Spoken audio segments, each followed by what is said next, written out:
Hello, everybody. It's Phil Jones here. I'm doing a video version of the second part of Holding Difficult Conversations. I'm doing this because there was problems with connection. I think it's probably my problem. And in order to try to deal with any disruption, I thought I would do a little video of the course. I'll try to keep it as brief as possible, but hopefully it'll make up for any disruption that people experienced.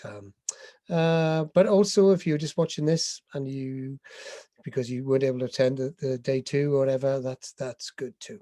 Okay, so um, what I get people to do is to get, in order to start attuning people to the course, or attuning people to a focus on children. I get people to do an exercise when I'm asked them to think of a child, and I ask them to imagine what that child saw, heard, etc., the moment that they wake up this morning. It's a more of a practice just to get people to think about children rather than think about adults, because when we're talking about having difficult conversations, it's very often adults. In the first session is what we did. We looked at the practice principles, looked at resistance, rapport, confirmatory bias, looked at Kubler-Ross's change curve. We're going to come back to that in a bit. And we talked about Albert-Mehrabian and what is it that really communicates attitudes. And there was an exercise between sessions, which was an invitation for people to think about, just to notice themselves going about having difficult conversations and just reflecting on what works. So today we did an exercise on, this session, child focus. I'll just talk about shame a little bit, talk about loss and change and how we help people through giving them bad news. And then looking at danger statements or worry statements, a way of conveying to parents, particularly, what we're worried about, in a way that conveys the information, but also can be best heard. And then something on workforce safety to finish off. Okay, so, this was a reminder that we're treading a path here, between kind of maintaining relationships and being clear about worries.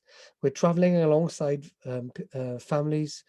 We understand that families are the best chance for children, and we want to have good relationships with them. And at times when there are worries, we need to be clear about them. So it's a bit of a reminder of that kind of balance, really. It's not a either or, it's a as well as, actually.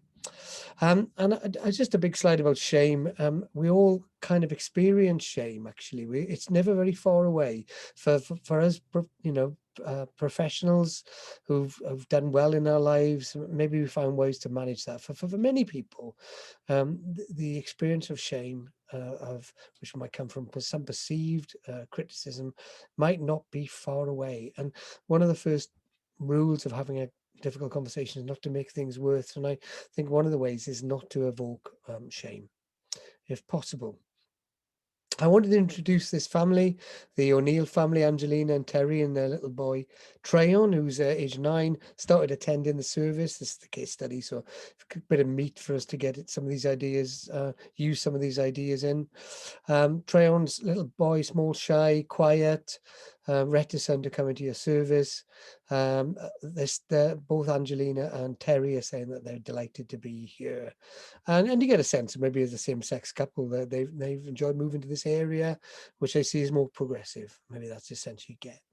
What there was this case study is in 3 points. One is about your agency, how your agency presents yourself to present themselves to Angelina and Terry, how you present yourself to Angelina and Terry.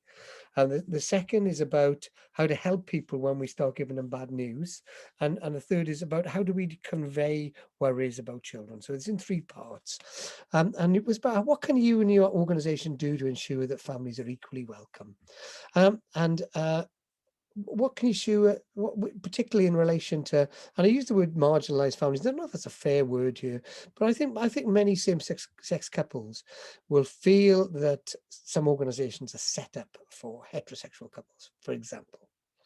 And I suppose my comments were, if we think about Mehrabian, it's everything that we do from the moment that these people have contact with our agency, from our website, from the printed material. We need to make sure that they can see themselves in there, actually. That's a big issue in relation to equalities. But these people, we want these people to feel truly welcome. They need to be able to see themselves. And I mean that quite literally, perhaps on their website in the printed material, and how we approach them in terms of what we believe to be normal. Right, because if people feel that they're not considered normal, then that's another big shame issue, really, imposed on them from outside. So here we go. So as we get to know the family, Treon's settling in well, but often he's seen and he's cold. He seems to be cold, and what when asked, he says that Mummy Terry's too tired to find the clothes in the morning.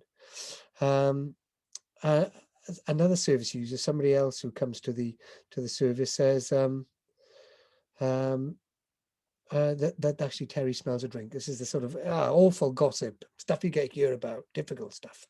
You decide you're going to need to talk about Treon's clothes, and you draw it to one side at the end of the day or something, and you say, that Treon is coming into school and he's shaking and seems a bit tremulous and it's quite cold outside. He's got a t-shirt on.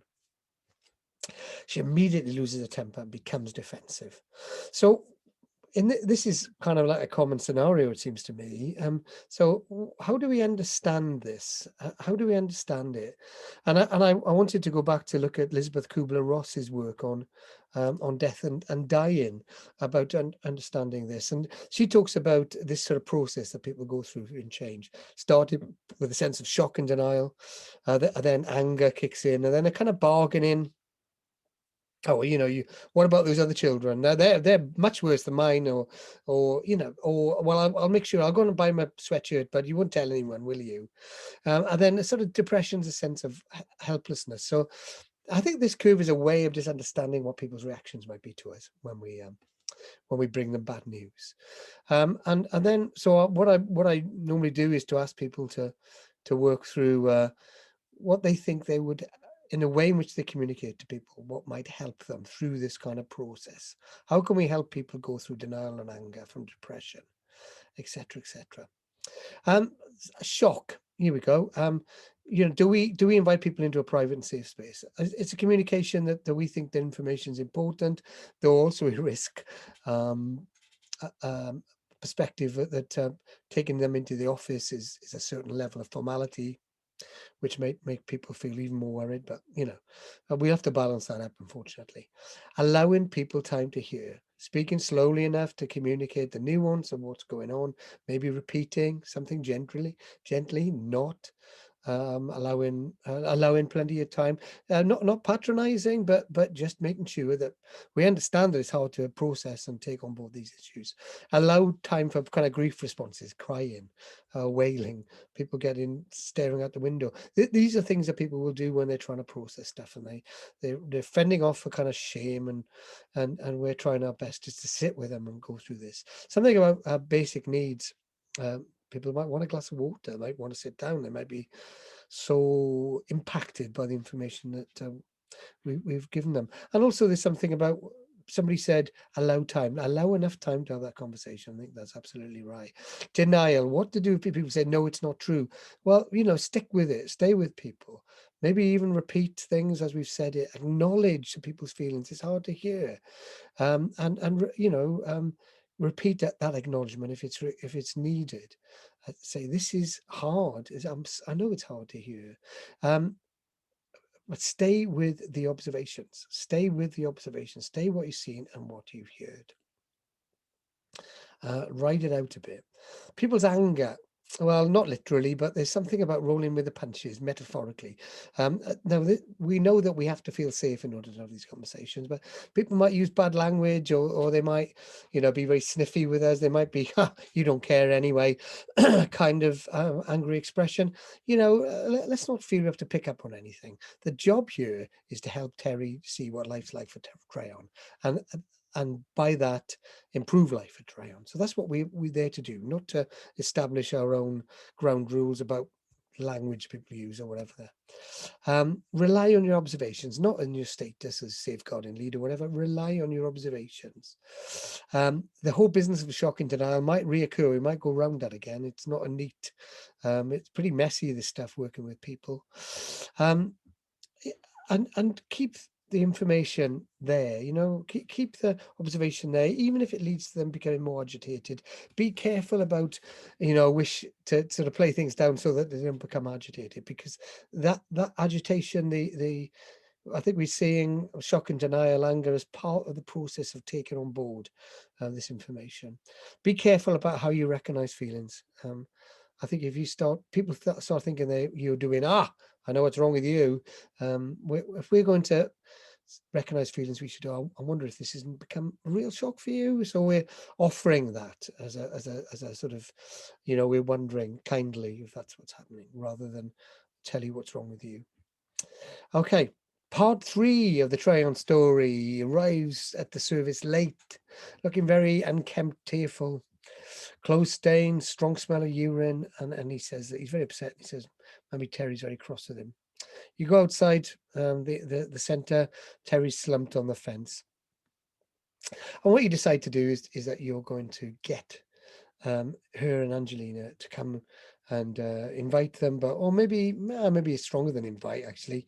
Maybe you want them to come and have a meeting with you about what you've observed about Tryon, but also Terry, actually. So what we're doing here is that we're using the idea of a danger or a worry statement to convey our concerns to Terry and Angelina. Of course, it's in the contexts of how our organization build relationships, and in the context of afterwards, the work you do with the family. So this is just a pit stop in your journey of the work of the family. So let's look at the structure of worry statements or danger statements. It's in 3 parts. What's really important is we use plain and clear language so that people really understand. It needs to be understandable. Using observations, maybe we need to repeat things. Maybe we need to, be mindful of the fact that people might not even be their first language, and on all that kind of stuff. We need to take responsibility for the communication. So this is the structure. Who is worried? What are they worried about? What is being observed? And what is the likely impact on the child if nothing changes? So if I was to ever go, let's say I'm in a school and this is what's happening with Tryon, I'd say, as a class teacher, or myself and Mr. or Edward, Wendy, whatever her name is, are worried about Tryon. And what we're worried about is that we've seen him coming into school last Thursday and Wednesday, and then I think earlier on that week as well. And he's coming into school and he's shivering, he's cold, he's got a t-shirt on.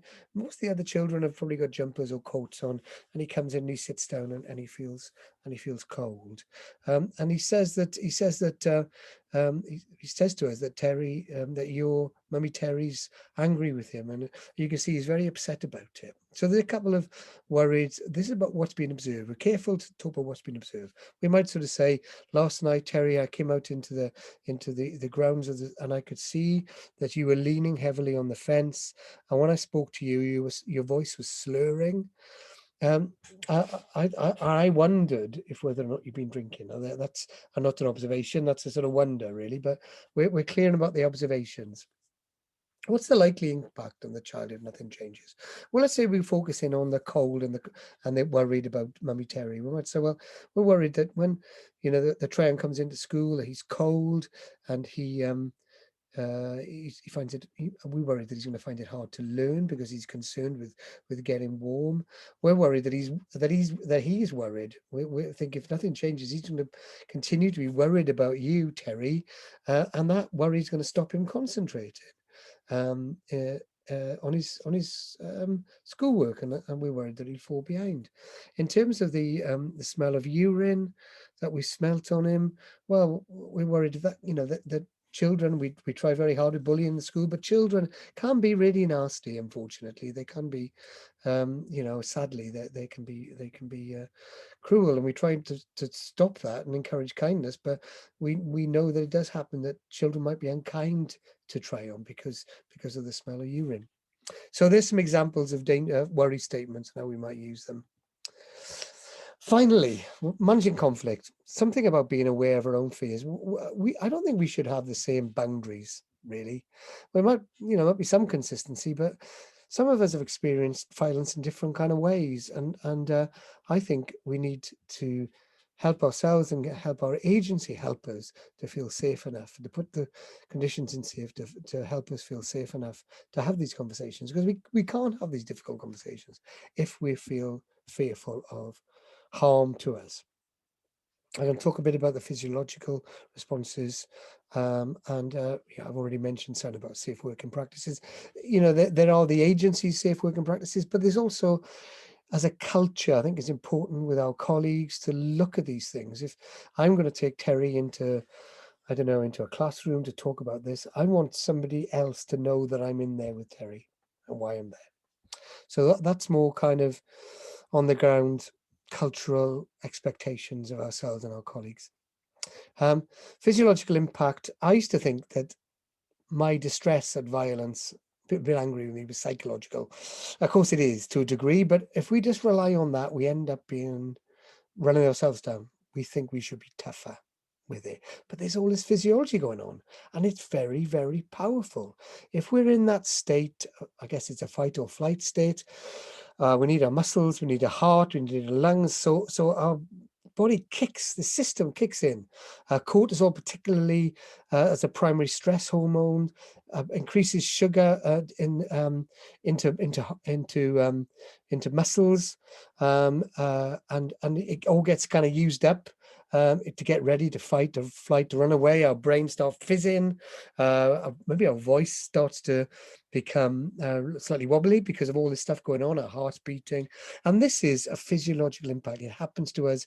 It's something that's come out of the way that we've developed as a species, helped us with saber-toothed tigers in the past. So it's going to be really useful, but this is what happens, and we should be careful of viewing this experience through the lens of psychology. I think it does happen. It happens to us, and I think it's good to acknowledge that it does.